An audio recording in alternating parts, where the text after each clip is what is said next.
boy, let me tell you. Ooh, ooh, wee. Bang! Come on, come on. There we go. Went down in there and got him, y'all. Swing him in, Denali. Another nice fish. So what I'm using is one of the old school Denali Prime. This is a 12-footer limitstackle, as you already know. This is just a black and yellow. Not running a split shot. There we go. It's a good fish there. Oh yeah, that's definitely, come on, just like that, and just like that. Bang! All right, here we go. Come on right out of there. And just like that, ooh, these fish, they just not roamers. They will roam it every now and then. That's a good one. Went in there and you seen it right there. All right, here we go. Here we go. Come on out of there, boy. Come on out of there, boy. You want to come? Just come out here and just get to meet me, shake hands with me, just like that. He ain't no jack, but he'll do.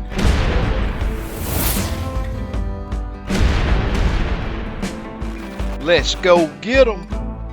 All right, got some fish showing up right here. Like no giants, but good fish. Good fish. Good fish. And that line that I'm using is that Mad Fishing braid. And as you can see, you can see it once I put it. When I put it in the cone, you can really admit it lights up. But most braid do.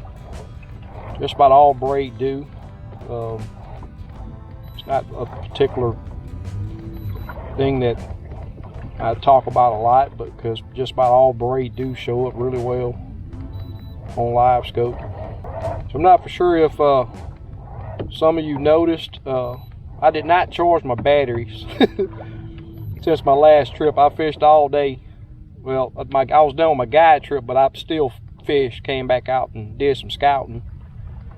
And just took my boat straight to storage. I did not charge my battery, so my voltage was down just now to 10 volts.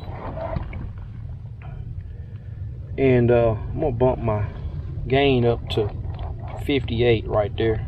Help these fish pop just a little bit more.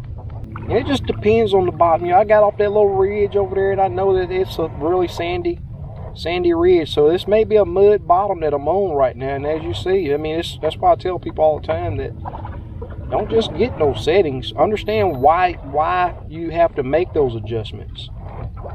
Now, I may be over a little mud bottom here, so I bump my gain up a little bit. Help those fish pop. We'll stick that pole out, get that jig over there.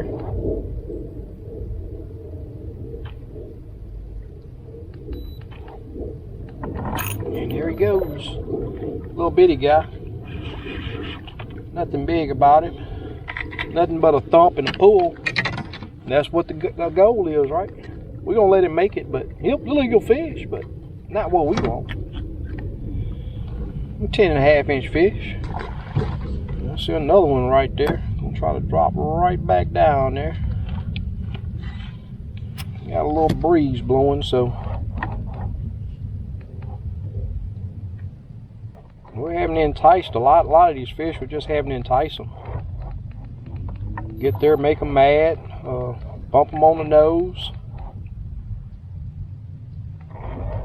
Like there's quite a few on this little stick up.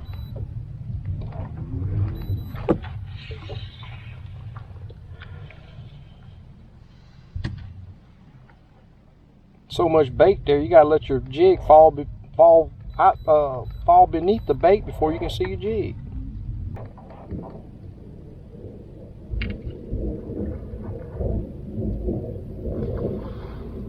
Yeah, there we go.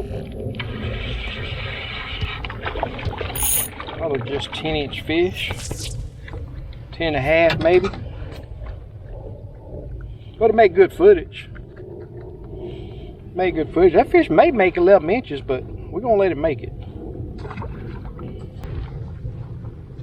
Fresh, never frozen. I'm gonna choke up, see if I can't get this joker here in the boat. And a good one there too. Come on, come on. There you go. That's a good fish there, y'all. That's a good one. I'll say we got enough, but this one gonna hit the box. Yeah, this one gonna hit the box. That's good fish. Good fish. My active captain had stopped. Ain't that something? It's back going. I'm not sure if there's a time. I don't think it is a time limit on it. Some reason it stopped. So I mean, I gotta catch a few more fish, get a little bit more footage. So I have to control. I got my transducer mounted on my troll motor. So that's why you see the fish and then you don't. Can't believe I didn't have that active captain on. That was very pretty reach out down there and get him up there. He came up in the water column. But hey, that's video recording right there. It don't always work. But here we go. We're gonna get this one up in the water column too. Y'all gonna see this. This fish getting ready to eat right here.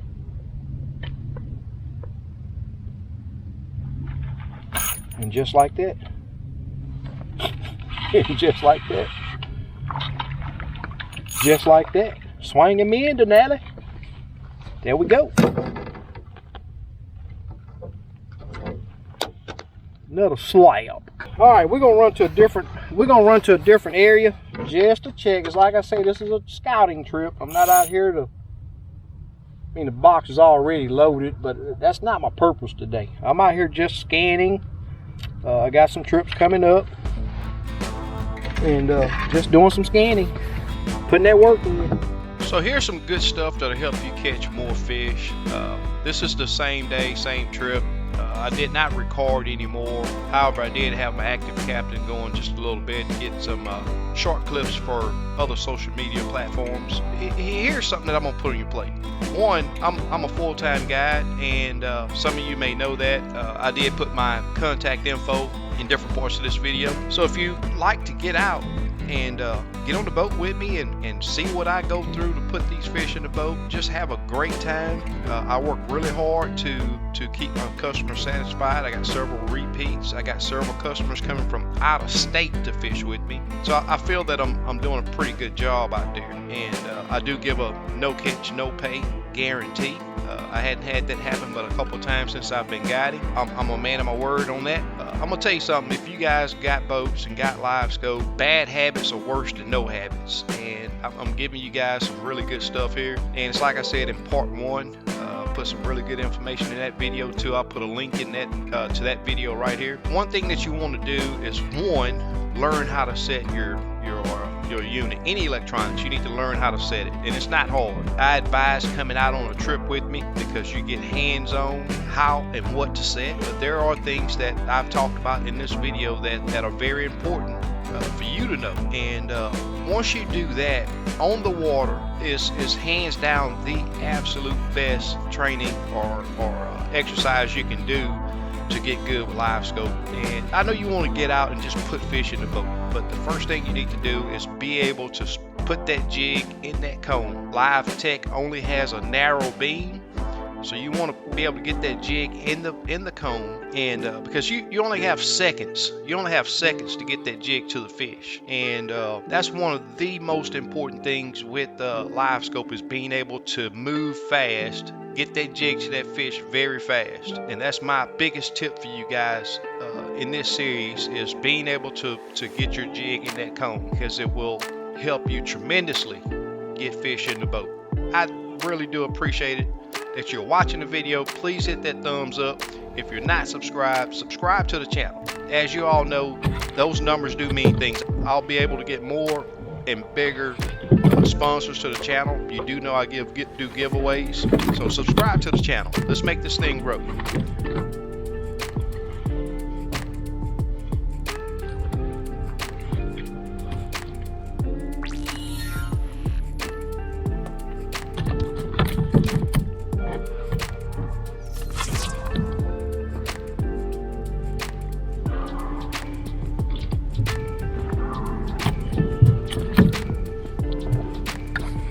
Bam!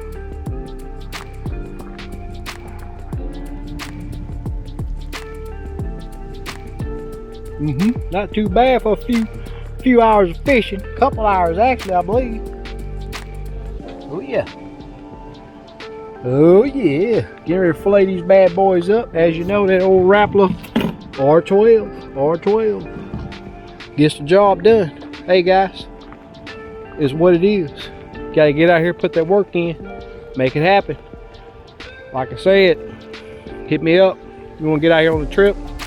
Let's fish together. Let's make it happen. Get you some fresh fillets, go home to your family. Get on the Dargel. We out. Later.